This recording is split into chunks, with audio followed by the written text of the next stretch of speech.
Have you ever wondered why some men seem to quietly fade after 60, while others, same age, same gray hair, still walk with a spark, still flirt with their wives, still enjoy the warmth of touch? Here's the strange truth most men don't talk about. It's not about hormones alone. It's not about desire either. It's about something deeper: circulation, pelvic strength, and confidence. In this video, I'm going to walk you through the 5 exercises that can naturally restore sexual function after 50, why erectile issues aren't about failure, but about signals from your body, how walking, breathing, and a few muscle squeezes a day can change your nights. And I'll tell you stories, real stories, from men like you who quietly turn things around.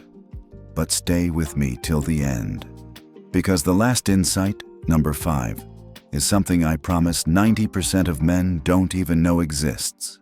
And it might be the gentlest, most powerful shift you'll ever make in how you feel as a man. Now, before we dive into the first method, I'd like to ask you a favor.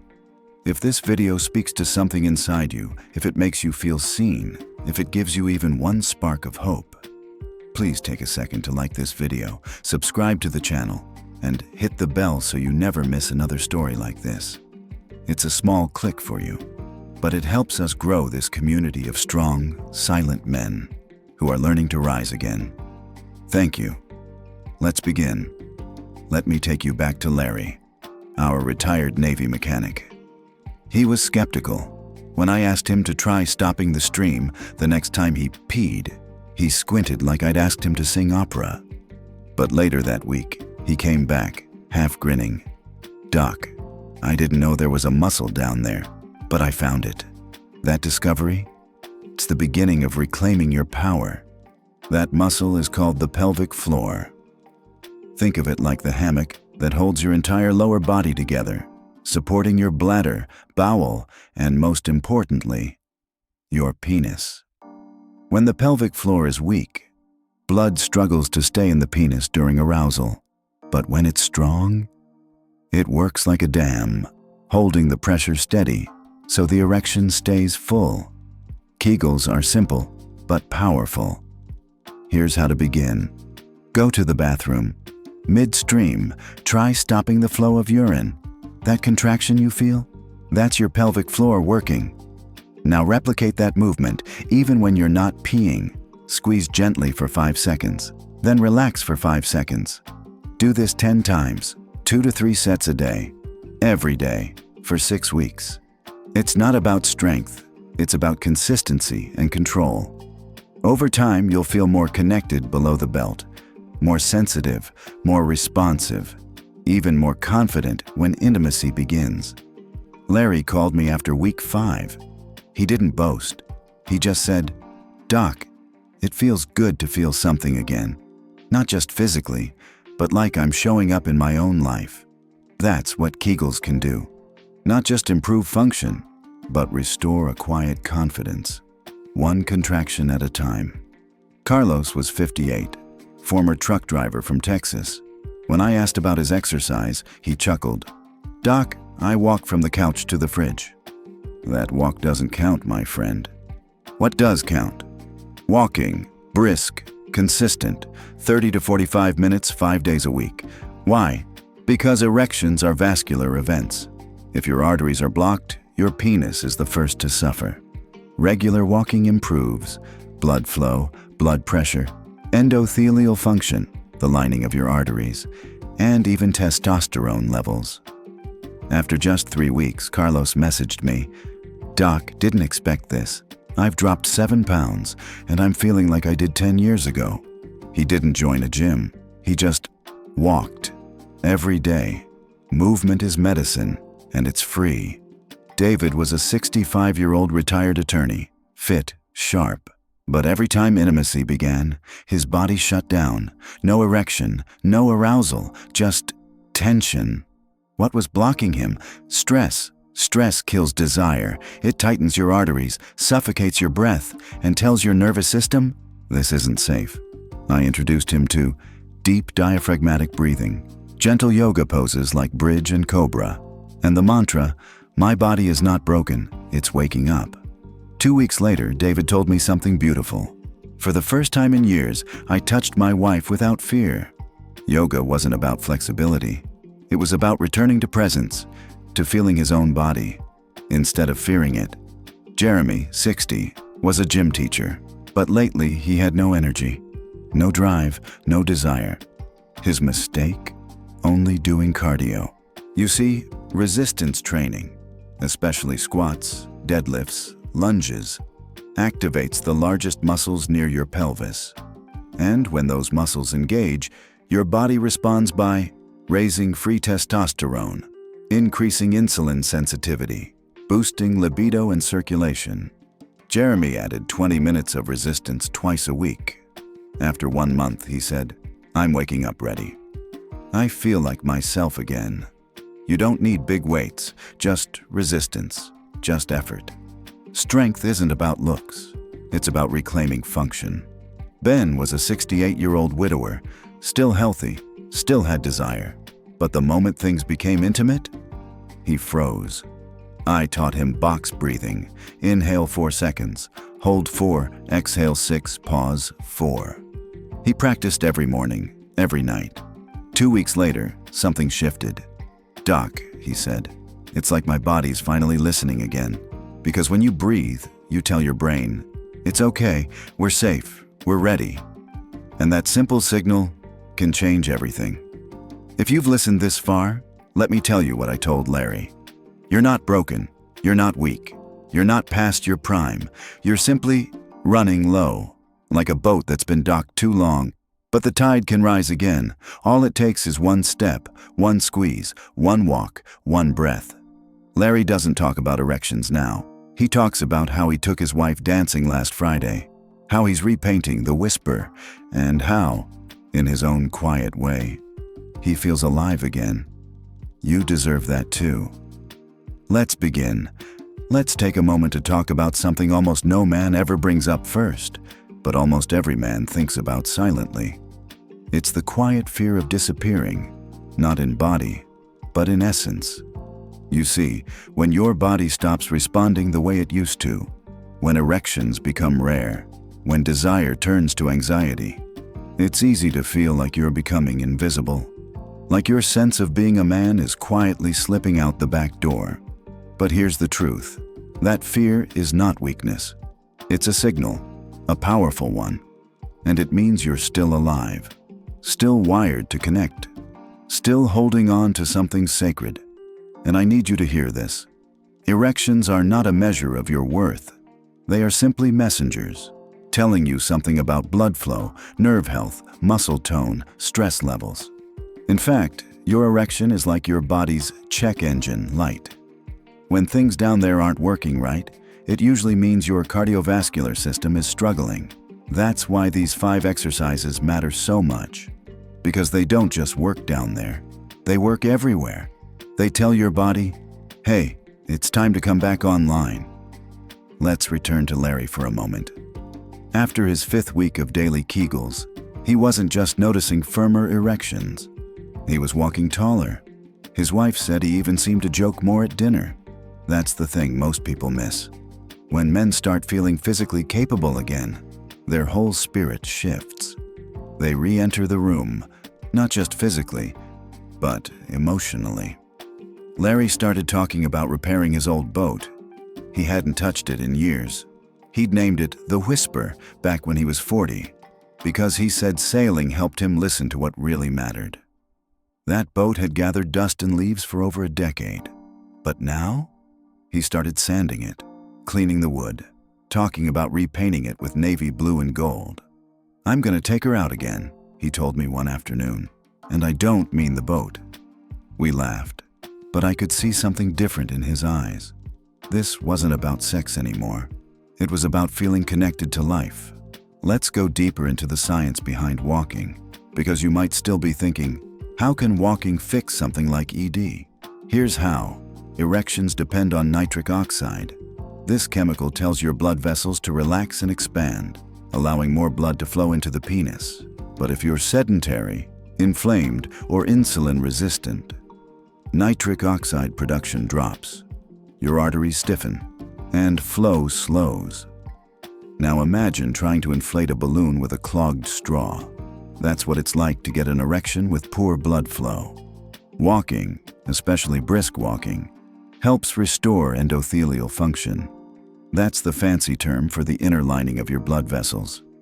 A 2018 study showed that men who walked 30 minutes a day, 5 days a week for just 6 weeks, saw significant improvement in both frequency and strength of erections. Plus, walking reduces belly fat, and fat around the belly releases aromatase, an enzyme that turns testosterone into estrogen. So when you walk, you're not just improving blood flow. You're protecting your testosterone, you're reclaiming your chemistry, and maybe most important of all, you're building momentum.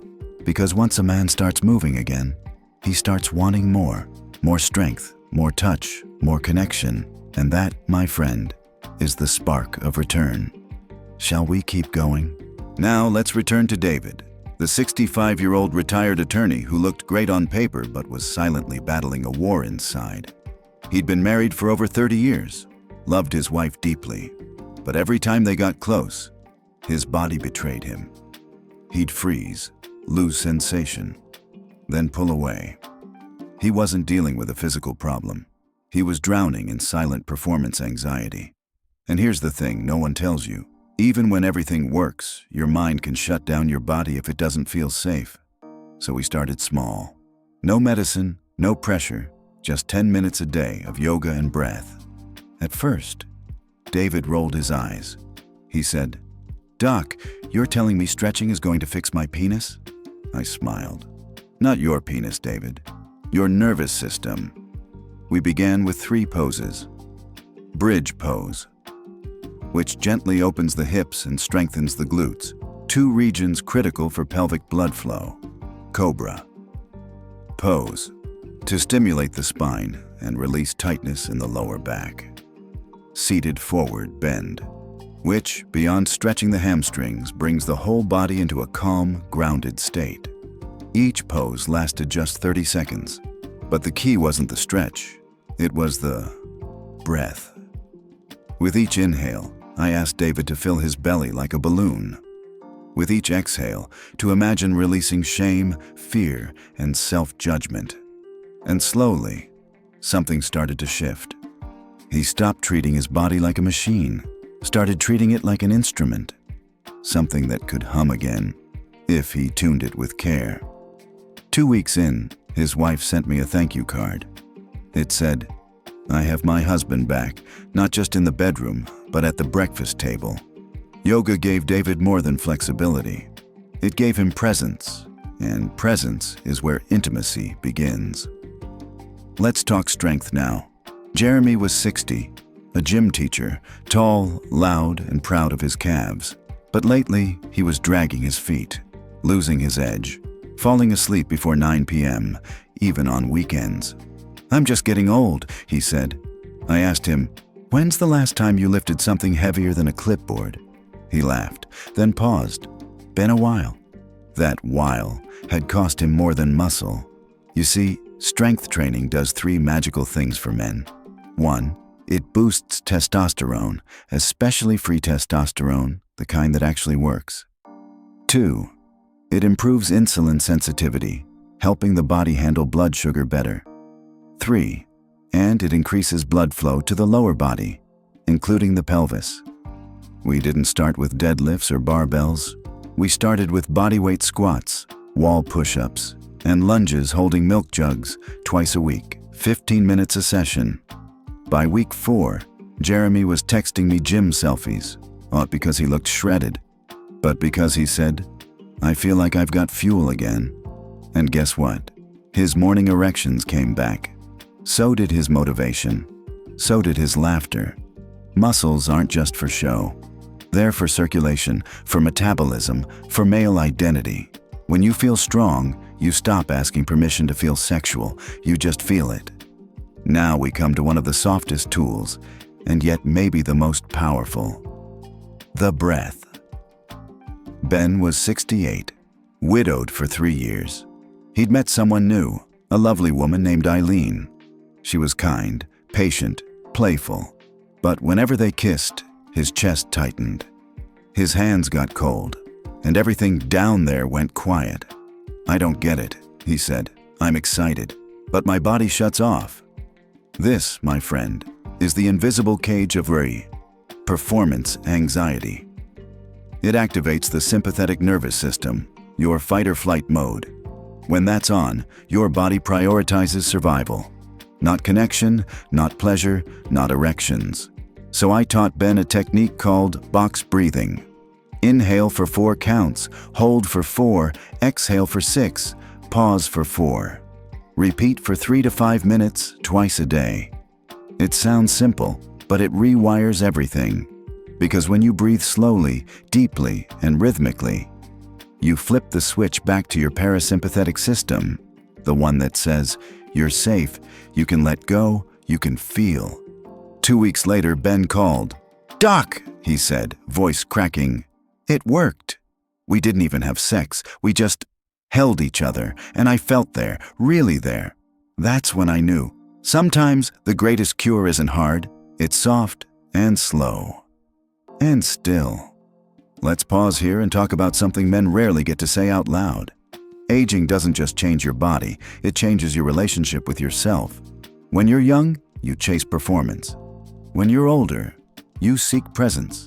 And when something like erectile dysfunction happens, it can feel like you're losing both. But you're not. You're evolving. And evolution doesn't mean decline, it means refinement.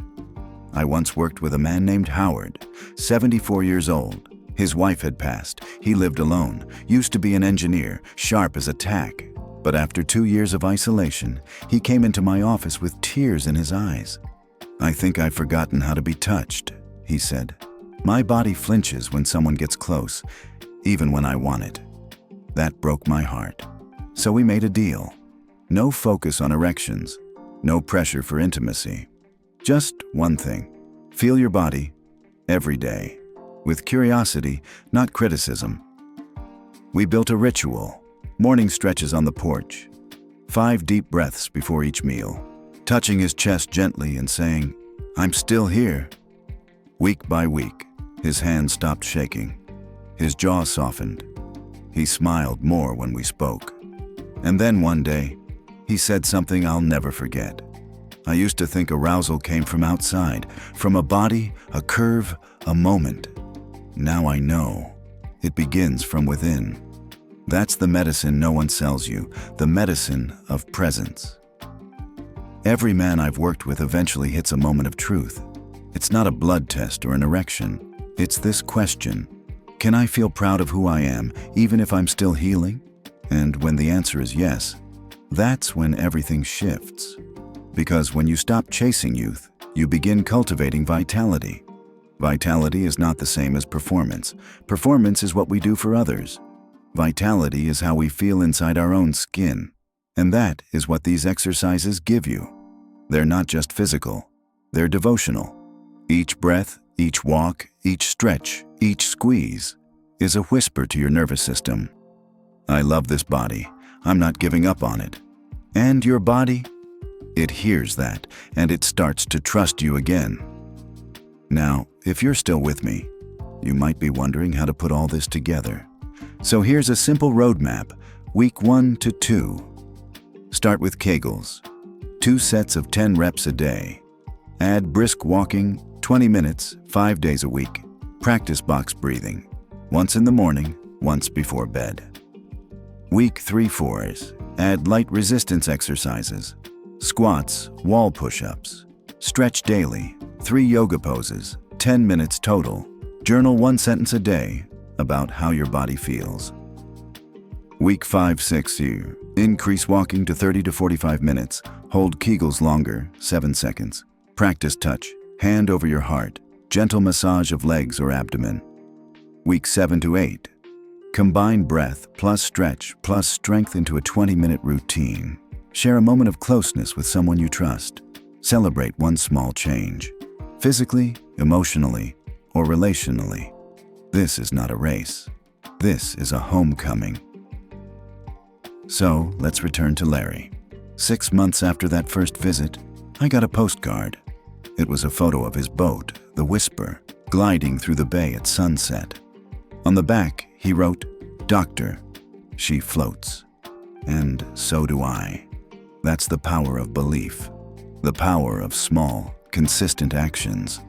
The power of not giving up on your own story. And that, my friend, is what I wish for you. You're not broken. You're just running low.